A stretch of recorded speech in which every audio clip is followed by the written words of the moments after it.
परिचय। छात्रों, आज हम पादप वृद्धि एवं परिवर्धन का अध्ययन करेंगे। मुझे कौन बताएगा कि पादपों में वृद्धि क्या होती है? सर, कोशिकाओं के आकार तथा लंबाई में वृद्धि होना पादप वृद्धि को दर्शाता है। बहुत अच्छा सुरेश। सर, क्या हम पादपों की वृद्धि को माप सकते हैं? ये बहुत अच्छा प्रश्न है राहुल। पौधों की वृद्धि को भिन्न कारकों जैसे पोषक तत्वों की उपलब्धता, जल की उपलब्धता, ऑक्सीजन इत्यादि द्वारा मापा जा सकता है। मैं तुम्हें एक और बात बताना चाहता हूं कि ऑकिंसंस, जिब्बेरेलिन्स, साइटोकिनिन्स, एथिलीन तथा एब्सिसिक एसिड यानी अम्ल 5 पादप वृद्धि नियामक हैं। इस अध्याय में आप पादपों की वृद्धि एवं विकास का अध्ययन करेंगे।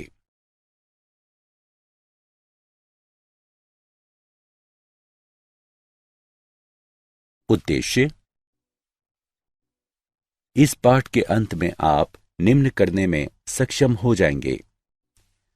पादपों में वृद्धि का वर्णन करना, वृद्धि के चरणों की व्याख्या करना, वृद्धि दर को परिभाषित करना, वृद्धि की मात्रात्मक तुलना को समझना, वृद्धि के लिए दशाओं का वर्णन करना, विभेदन, निर्विभेदन तथा पुनर्विभेदन को परिभाषित करना, परिवर्धन को परिभाषित करना, पादप वृद्धि नियामक का वर्णन करना, दीप्तिकालिता की व्याख्या करना और वसंतीकरण की व्याख्या करना।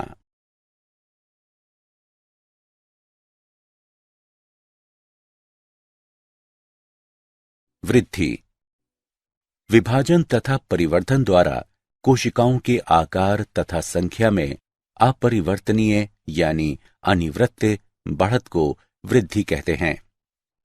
पादपों में वृद्धि प्रायः अपरिमित होती है।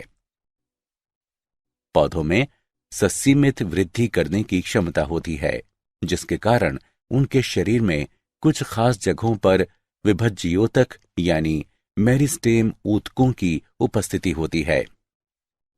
विभज्योतकों यानी मेरिस्टेम की कोशिकाएं स्वयं विभक्त होने में सक्षम होती हैं।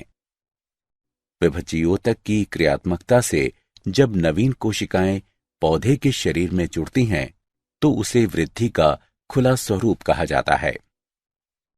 मूल शिखाग्र विभज्योतक तथा प्रारोह शिखाग्र विभज्योतक पौधे के दीर्घीकरण के लिए उत्तरदायी होते हैं। द्विबीजपत्री पौधों में पार्श्व विभज्योतक, संवहनी कैम्बियम तथा कॉर्क कैम्बियम पौधों की द्वितीयक वृद्धि के लिए उत्तरदायी होते हैं।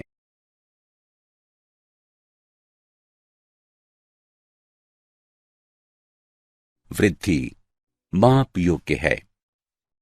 पौधे की वृद्धि को भिन्न कारकों जैसे कोशिकाओं की संख्या, ताजी भार वृद्धि, शुष्क भार वृद्धि, कोशिका के आकार में वृद्धि आदि द्वारा मापा जा सकता है।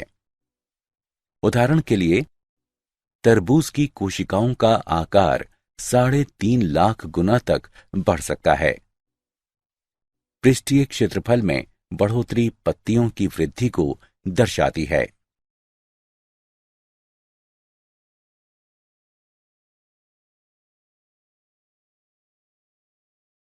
वृद्धि के चरण।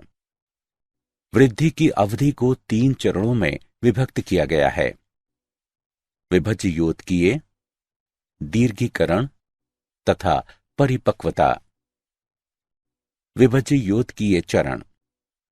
विभज्योतकीय चरण में कोशिकाएं मूल शिखाग्र तथा प्रारोह शिखाग्र दोनों में लगातार विभाजित होती हैं। इन क्षेत्रों की कोशिकाएं जीव द्रव्य और व्यापक केंद्रक से भरपूर होती हैं। दीर्घीकरण चरण। इस चरण का उद्देश्य कोशिकाओं का दीर्घीकरण है। परिपक्वता चरण। इस चरण में कोशिकाएं अपने पूर्ण आकार, रूप तथा संरचना को पाने के लिए परिपक्व हो जाती हैं।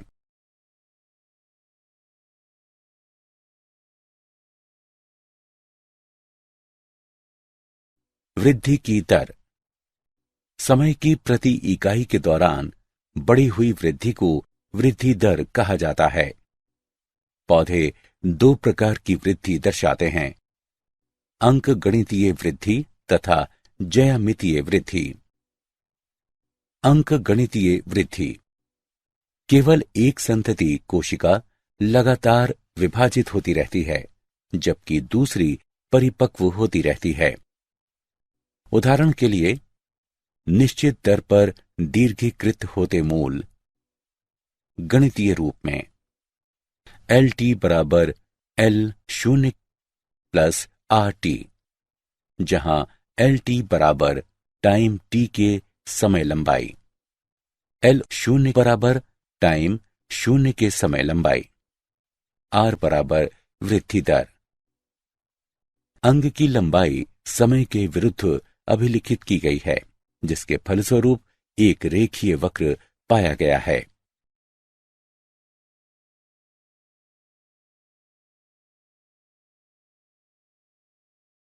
ज्यामितीय वृद्धि।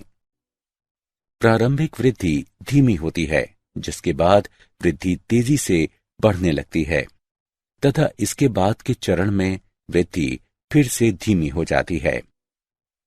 सभी कोशिकाएं, ऊतक तथा अंग इस तरह की वृद्धि को दर्शाते हैं। गणितीय रूप से W1 बराबर W0 ERT, W1 बराबर अंतिम आकार, W0 बराबर प्रारंभिक आकार, R बराबर वृद्धि दर, T बराबर समय में वृद्धि, E बराबर स्वाभाविक लघुगणित का आधार।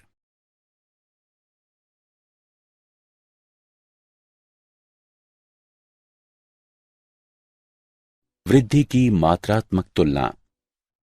वृद्धि की मात्रात्मक तुलना के दो तरीके हैं, परम यानी निरपेक्षिक वृद्धि दर तथा सापेक्षिक वृद्धि दर।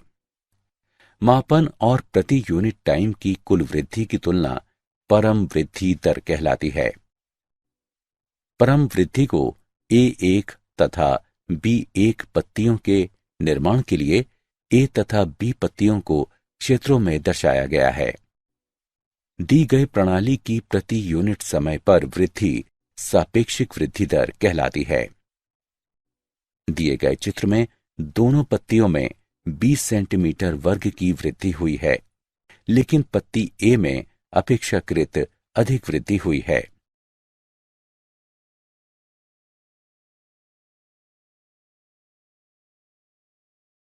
वृद्धि के लिए दशाएं। वृद्धि के लिए निम्न दशाएं आवश्यक हैं। पोषक तत्व। जीव द्रव्य के संश्लेषण के लिए पर्याप्त पोषक तत्वों की आपूर्ति आवश्यक है। ये ऊर्जा के स्रोत की तरह कार्य करता है। जल। वृद्धि के लिए जल की समुचित आपूर्ति आवश्यक है। ये कोशिका की स्फीति को बनाए रखता है, जो कि वृद्धि को बढ़ाता है। ये एंजाइमी अभिक्रियाओं को माध्यम भी प्रदान करता है। ऑक्सीजन। ये श्वसन तथा ऊर्जा के निष्कासन के लिए अनिवार्य है। ताप। वृद्धि के लिए सर्वाधिक वांछनीय ताप इष्टतम ताप कहलाता है, जो कि 28 डिग्री सेल्सियस से 30 डिग्री सेल्सियस तक होता है। 45 डिग्री सेल्सियस से अधिक ताप जीव द्रव्य को क्षति पहुंचाता है तथा वृद्धि को रोक देता है।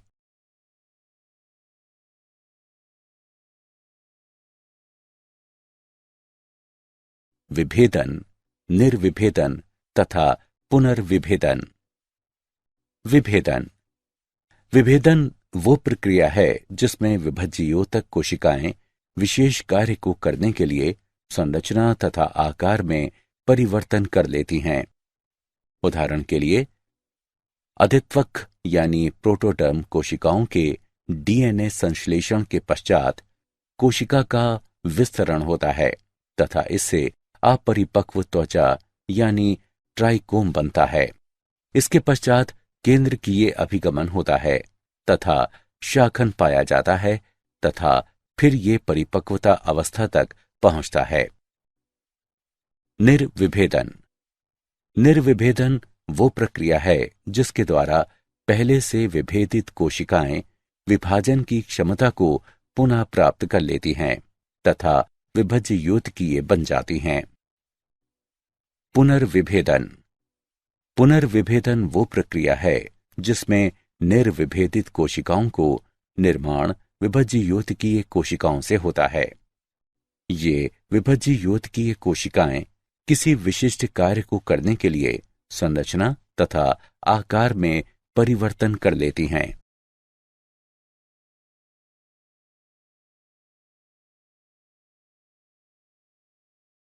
परिवर्धन। परिवर्धन के अंतर्गत एक जीव के जीवन चक्र में आने वाले वे सारे बदलाव शामिल हैं जो बीजांकुरण एवं परिपक्वता के बीच संगठन की निम्न दशा से उच्च दशा में आते हैं। पौधे जीवन के विभिन्न चरणों में भिन्न पथों का अनुसरण करते हैं ताकि विभिन्न तरह की संरचनाओं का गठन कर सकें। इस क्षमता को प्लास्टिसिटी कहते हैं। यदि भिन्न आकार वाली पत्तियां एक पौधे के समान अथवा भिन्न प्रारूप पर उपस्थित होती हैं तो ये अवस्था विषमपर्णता कहलाती है। उदाहरण के लिए लार्कस्पर एवं बटरकप।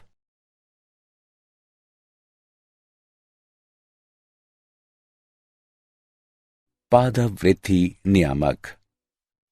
विशिष्टताएं यानी गुण। सभी पौधों में कुछ ऐसे रासायनिक पदार्थों की कम मात्रा उपस्थित होती है जो कि वृद्धि तथा विभेदन को नियमित करते हैं। ये पदार्थ वृद्धि नियामक कहलाते हैं। एक वृद्धि नियामक को इस प्रकार से परिभाषित किया जा सकता है कि ये एक कार्बनिक पदार्थ है जो कि पौधे में प्राकृतिक रूप से निर्मित होता है तथा पौधे की वृद्धि तथा अन्य कार्यों को प्रभावित करता है। ये एक निश्चित स्थान पर कम मात्रा में निर्मित होकर अन्य स्थानों के कार्यों को नियमित करता है। ये हैं ऑकिसंस, जिब्बेरेलिन्स, साइटोकिनिन्स, एथिलीन तथा एब्सिसिक एसिड यानी अम्ल।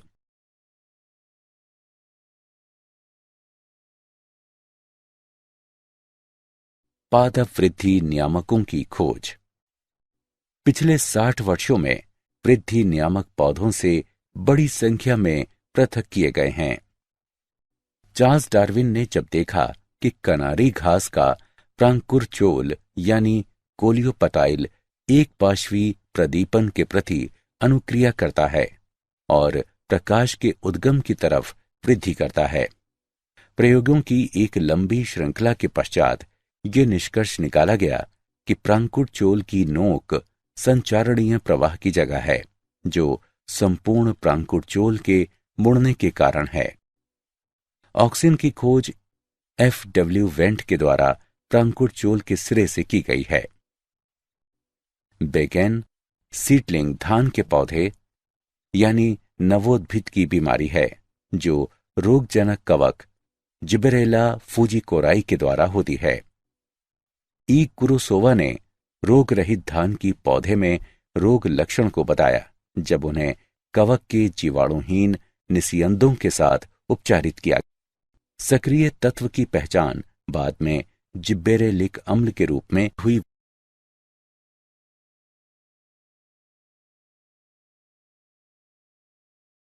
पादप वृद्धि नियामकों की खोज। एफ स्कूग तथा उनके सहकर्मियों ने देखा कि तंबाकू के तने के अंतःपर्व खंड से अविभेदित कोशिकाओं का समूह तभी प्रचुरित हुआ जब ऑकिंसंस के अलावा मीडियम में वाहिका ऊतकों के सत्व या यीस्ट सत्व रूप में दिया गया। स्कूग और मिलर ने साइटोकाइनेसिस को बढ़ावा देने वाले इस तत्व को पहचाना और काइनेट नाम दिया। 3 अलग अलग वैज्ञानिकों ने स्वतंत्र रूप से 3 तरह के निरोधक का शुद्धिकरण एवं उसका रासायनिक स्वरूप प्रस्तुत किया। वे निरोधक बी, बिल्गन सेकंड एवं डोरमेन हैं।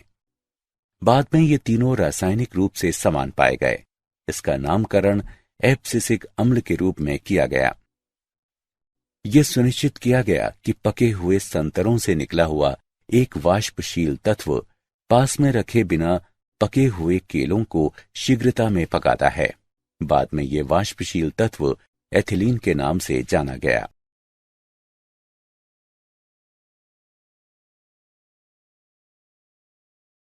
पादप वृद्धि नियामकों का कायकीय शरीर क्रियात्मक प्रभाव।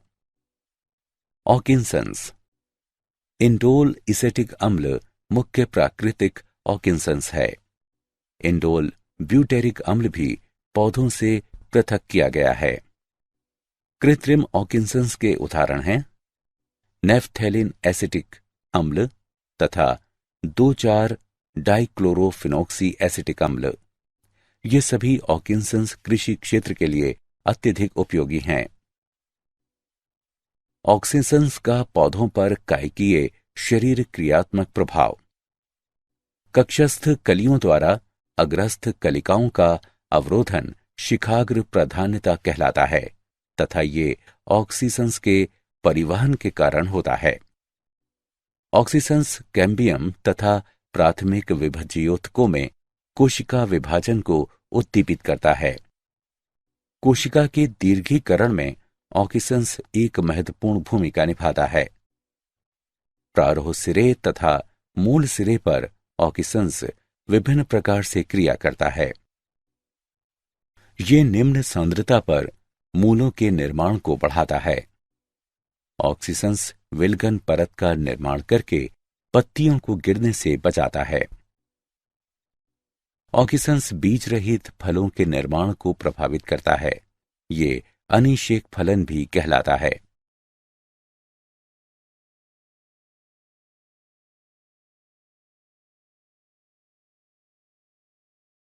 जिब्बेरेलिंस। जिब्बेरेलिंस पादप वृद्धि नियामकों की श्रेणी में आता है। जिब्बेरेलिंस का पौधों पर कायकीय शरीर क्रियात्मक प्रभाव। जिब्बेरेलिंस तने के दीर्घीकरण तथा पत्ती के फैलाव को बढ़ावा देता है, लेकिन ये मूलों यानी जड़ों पर कोई प्रभाव नहीं डालता। जिब्बेरेलिंस सलाद, अनाजों आदि में बीज अंकुरण को प्रोत्साहित करता है। जिब्बेरेलिंस के साथ उपचार करने पर मटर, फली, टमाटर, काली मिर्च, खीरा, सलाद तथा पत्ता गोभी, इन सभी पौधों में पत्तियां चौड़ी तथा लंबी हो जाती हैं। जिब्बेरेलिंस कलियों तथा प्रकंद की प्रसुप्ति को रोक देता है, लेकिन मूल प्रकंद में जिब्बेरेलिंक अम्ल का प्रयोग मूल प्रकंद के विकास को अवरुद्ध करता है। जिब्बेरेलिंस टमाटर, सेब इत्यादि में अनिषेक फलन को उत्पन्न करता है।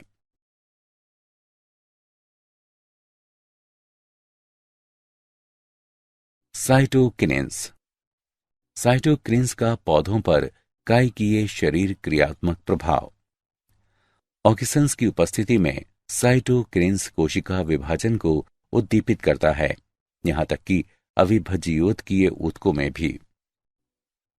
मृदूतक यानी पेरेन्काइमा ऊतक संवर्धन में जब ऑक्सीसंस तथा साइटोकिनेंस उपस्थित होते हैं तो समसूत्रीय विभाजन तीव्र हो जाता है। ये अनेक बीजों की प्रसुप्ति को तोड़ता है तथा उनके अंकुरण को बढ़ावा देता है।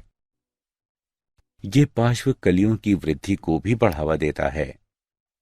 साइटोकिनेंस प्रोटीन संश्लेषण को नियंत्रित करके पादप अंगों में जीर्ण की प्रक्रिया को कम करता है। ये पादप कोशिकाओं में लवण के संचयन में भी सहायक है।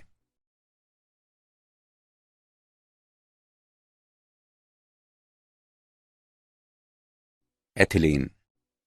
एथिलीन का पौधों पर कायकीय शरीर क्रियात्मक प्रभाव। ये तनों तथा मूलों के दीर्घीकरण को संदमित करके उनकी वृद्धि को परिवर्तित कर देता है।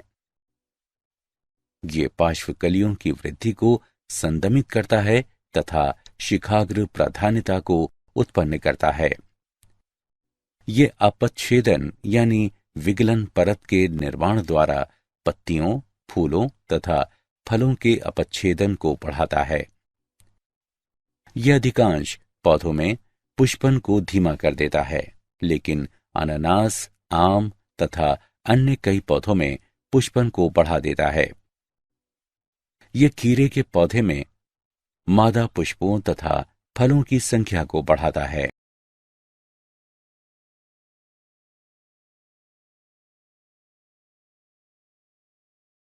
एब्सिसिक अम्ल।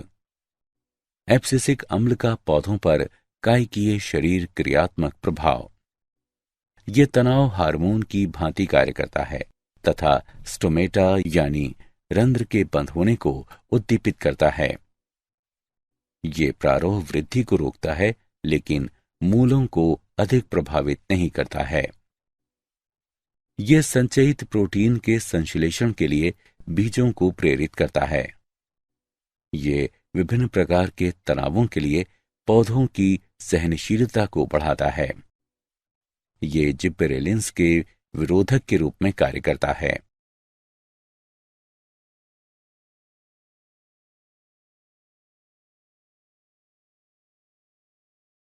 दीप्ति कालिता।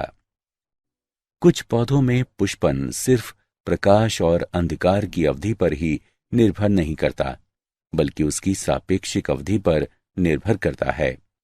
इस घटना को दीप्ति कालिता कहते हैं। आवृत्त बीजी पौधों के पुष्पन की प्रतिक्रिया को 3 श्रेणियों में बांटा गया है। अल्प प्रदीप्तकाली पौधे।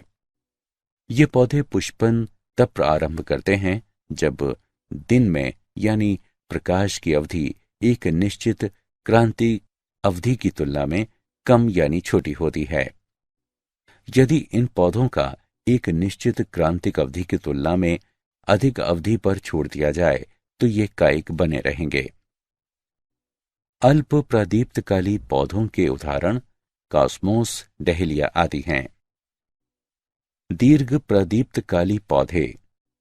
जब दिन में प्रकाश की अवधि एक निश्चित क्रांतिक अवधि की तुलना में अधिक होती है, तब ये पौधे पुष्पन को रोक देते हैं। दीर्घ प्रदीप्तकाली पौधों के उदाहरण जौ, गन्ना आदि हैं। तटस्थ प्रदीप्तकाली पौधा। इन पौधों में प्रकाश की अवधि एवं पुष्पन प्रेरित करने में कोई संबंध नहीं होता है।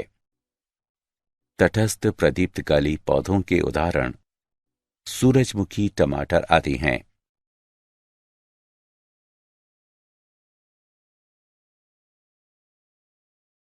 वसंतीकरण।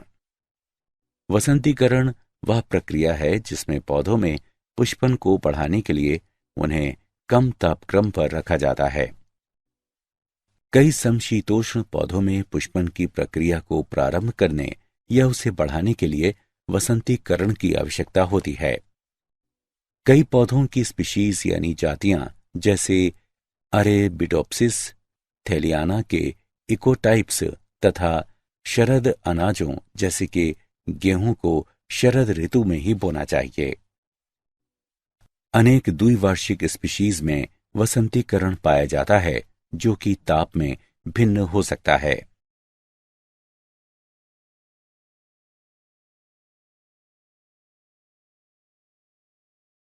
क्या आप जानते हैं पार्श्व मूल परिरंभ से विकसित होती है। एल्यूरोन कोशिकाओं में अल्फा एमाइलेज एंजाइम के लिए mRNA संश्लेषण को GA3 रोकता है।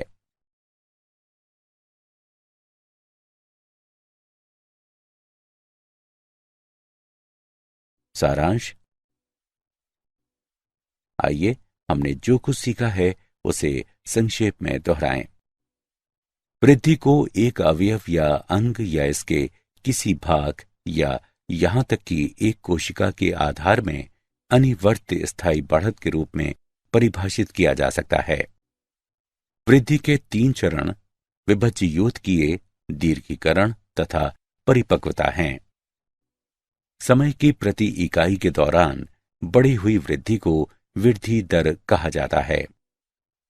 पोषक तत्व जल, ऑक्सीजन, ताप वृद्धि के लिए आवश्यक दशाएं हैं। विभेदन वो प्रक्रिया है जिसमें विभज्ययोतक कोशिकाएं विशेष कार्य को करने के लिए संरचना तथा आकार में परिवर्तन कर लेती हैं। निर्विभेदन वो प्रक्रिया है जिसके द्वारा पहले से विभेदित कोशिकाएं विभाजन की क्षमता को पुनः प्राप्त कर लेती हैं तथा विभज्ययोतकीय बन जाती हैं।